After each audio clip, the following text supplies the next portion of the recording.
Okay, so third time is the charm with this one. I have attempted twice to go on live today, and neither of my cameras on my computer or the little extra camera that I put on there is working right now. So I'm on my phone, and we're gonna get there. So welcome to this week's Sensual Dance Wednesday. Today I'm going to give you a self-love super boost by offering up a somatic practice that will help you come back home to you over and over and over again in your sensuality and in your love life, whether that be dating or in a current relationship. And I just want to let you know that I've been sick today, but I'm still here, and I want to model how you don't need to be in a perfect state or feel good to do your sensuality and dance practices. In fact, I've modified this session with very slow songs, so I don't want to move wildly today, so I'm not going to be doing that with you today. It'll be very slow and more resourceful. So remember that you can do this with any of my practices. So any of the videos that you watch, any of the coaching, there's always a way to modify it so that it feels like a resource to you, nourishing, and whatever is in line with what you're needing in your body and your nervous system at this time, okay? So you can always modify the songs, you can always modify the practice, whatever it is, to really suit you and meet your own personal edge with that. So speaking of being tired, so the majority of us come from a depleted place. Whether we're talking about from the pandemic, from having to work several jobs, from maybe having to be a parent and work at the same time, whatever it is, or we're just in a cycle of go, go, go. Some of us just like to stay in that space. It's a space of depletion energetically, in our sensuality, and how we experience our emotions, our sensations in our body, all of that.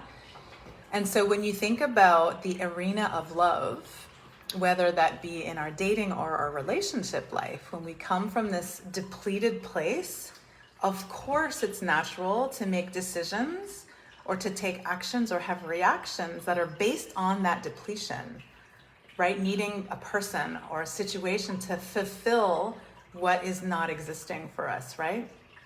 Whether that be physical touch or love or connection or sexually or whatever that might be. It's so natural to just have that when we're lacking, actually physically lacking, to want something or need something to fill that space. So just a really basic example is that sentence, oh, I need a massage. Like, how many times have you felt that or heard someone say that? Oh, I need a massage. It's so common and so normal and so okay to experience and need that, like, that sense of that relaxation, that nourishment, that energy, the fulfillment that really comes from everything that comes with that. And so I want to invite you into examining what would the difference be if you were coming from a place where you are fully sensually overflowing, where you are sensorially always alive and energized most of the time, when you are so filled with your own capacity in your body. How do you feel the decisions or the reactions or the actions you take around love would differ, right? If I'm needing someone to fill this something in me, of course my decisions will be different than if I am so filled with my own love, with my own sensuality, with my own sexuality even, right? You'd be in a situation of like, oh, well, I don't need this thing that I'm encountering, this situation, this person, but they certainly are interesting. Maybe I'll grow from this. There's something exciting, something that calls me in.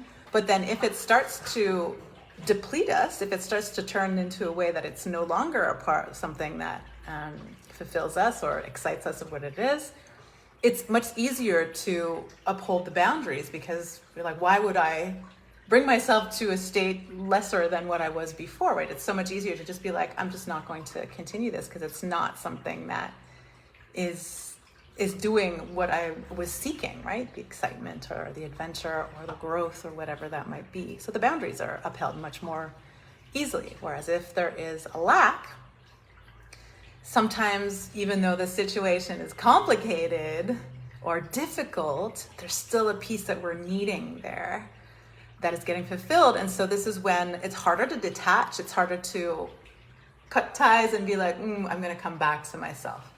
And so this session is all about this feeling of what that means to come back to ourselves. What is that? So what I'm going to introduce to you today is a somatic tool that is so powerful, and it's called pendulation. So it just means that we're going to pendulate essentially between two states of being. One of them being this sort of needy, depleted state. So like, I'm going to invite you into a specific question in a moment, versus the I am back home to myself feeling, so that you can see the sensorial difference between the two states of being in your body. And what we're doing here is creating new neural pathways in the brain to let it know that whatever pattern was happening before of like, oh, this type of situation is happening. Let's say, I'm going to just give a really easy example of an anxious attachment person.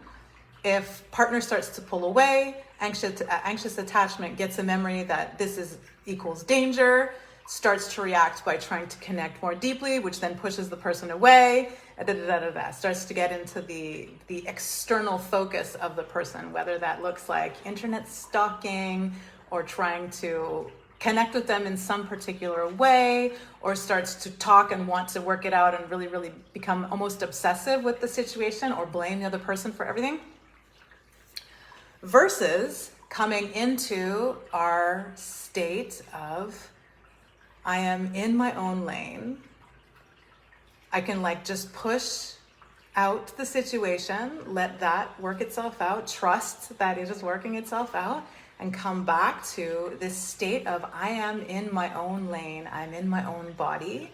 And this is where we will continue to bring completion to that depletion in essence, right? To bring ourselves into sensuality, into whatever grounding or nourishment that we're needing in the moment. So these situations can actually become excuses and opportunities for us to grow in how we connect with our own body and selves and start to notice, ooh, I react in this way. How can I come and stay with my own experience here as opposed to trying to attach to the other person, right? Yes. So in the creation of these neural pathways, sorry, my brain is still in illness mode. It's like going a little bit all over the place. We are recreating what I like to call a new path. So the way that I like to describe this is as we have a pattern, right? So as I was describing before, the anxious partner, there's a pattern that happens. Danger, reaction in the body, brain starts to say, go do this, go do this, go do this. We have a pattern that happens, right? This is normal, comes from childhood stuff, all of that. We have a pattern. It's like a groove in the earth created from a car. This is our pattern. And what we are showing the body and the nervous system through this pendulation is that another groove can exist. And at the beginning, that groove will not be deep, right? The car will have gone once, it will have gone twice, so it will not be the norm. It'll still keep falling in the center. But the more that we actually use that other pattern, the more it becomes our new normal. And I like to use that visualization because it's so clear in my head around this, right? That as these situations start to arise, the same situation, the same scenario, you will have a tendency to get into that anxious state, or if you're an avoidant, tend to disappear, right? Go and try and work things out on your own. Start to notice when the pattern happens and be like, I'm switching to another mode here. I'm switching to coming to what I'm feeling, coming to my own experience and not trying to control my environment externally because of what I'm experiencing in the fear or the type of like fear of rejection that might be taking place. So we are going to create new grooves, and you're going to start with me here. But the more you use this practice, the more you become aware, awareness is really the first step with all of this, the more that groove will become your new normal, the second groove. And you will change how you react and how you allow yourself to connect in love in your own body. And this is why it's so important to keep coming back to us first before we deal with the external piece. So I'm going to invite you now to choose a pattern that you always have, something that tends to happen. So if you're an anxious attachment person, and let's say the partner pulls away, or like they stop texting for a while, or your husband gets angry and stops talking to you for a few hours, and your pattern is to start getting shaky and want to connect and want to like make things better or talk it through or like understand what's going on. So just imagine yourself now in that state, that pattern that comes up for you, and feel what it feels like in your body to be in that state of focusing on the other person. Maybe you want to like go check out what they're doing on the internet. Maybe you want to text to them to see, like, just to let them know that like you're thinking about them or whatever that might be the situation. That feeling you get, like that I need to connect part.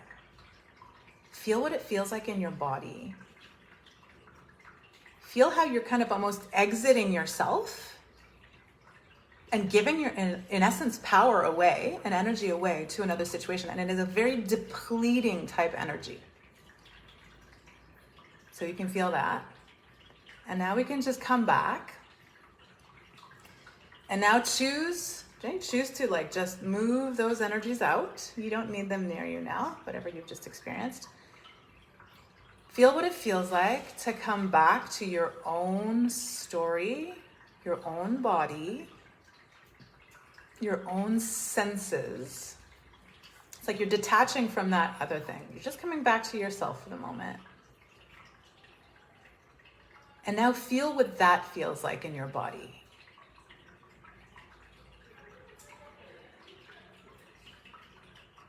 This part will replenish. That soothing, that grounding, that sensual feel.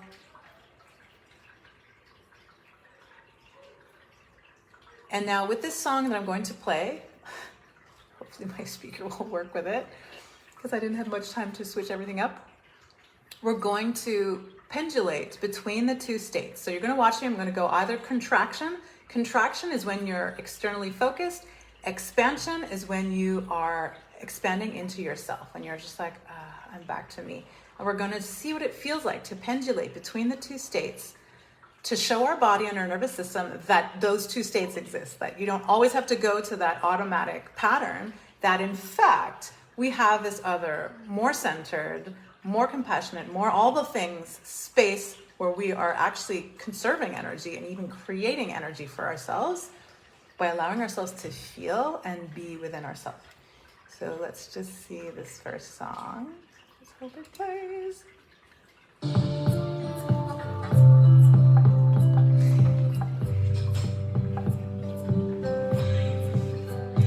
So you're gonna dance at your pace, and let's start with the contracted state. So allow yourself to be in that state where you're needing to connect, focused on the other person.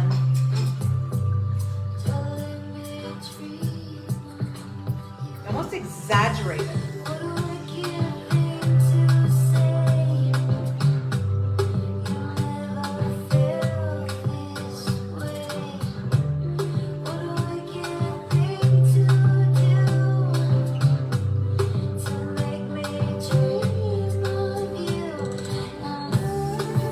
Expanded state, come back to yourself. Feel what it feels like to come back to your own sensation and body. Leave the other stuff out.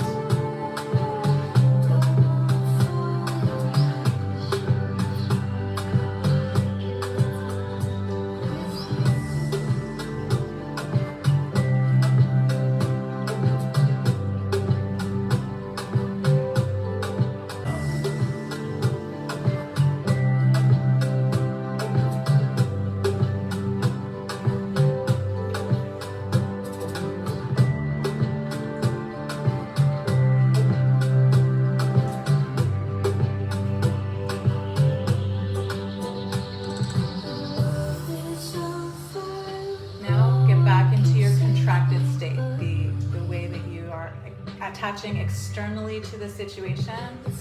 Feel what that feels like in your body. Where do you feel it?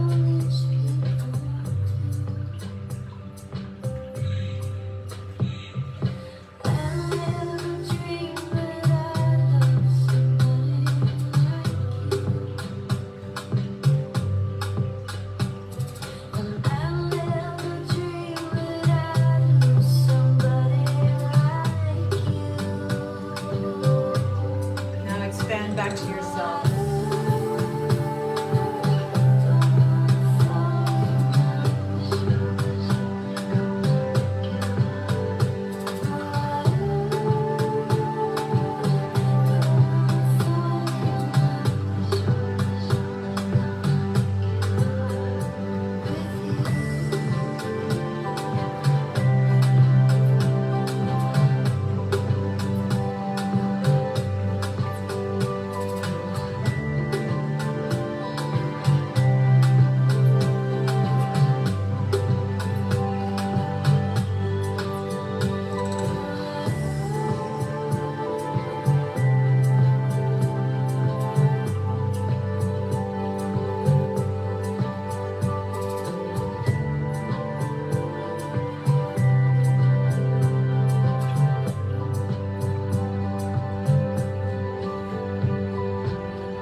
Okay. So I hope through this song that you were able to tell the difference between the two states of being. This can actually feel quite intense in the nervous system. It takes bandwidth.